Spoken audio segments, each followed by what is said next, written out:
আসসালামু আলাইকুম। যাই হোক, আপনাদের সামনে আসলাম। আমি একটা মোটর বার্নিং করতেছি আপনার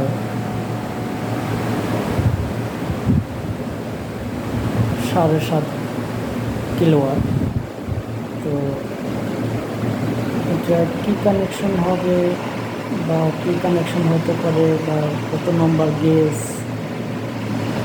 ঠিক আছে? যদি কারো জানা থাকে তাহলে একটু কমেন্টে জানিয়ে যাবেন।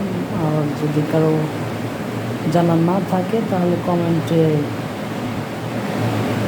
করবেন, আমি ইনশাল্লাহ জানানোর চেষ্টা করব। ঠিক আছে, আসসালামু আলাইকুম।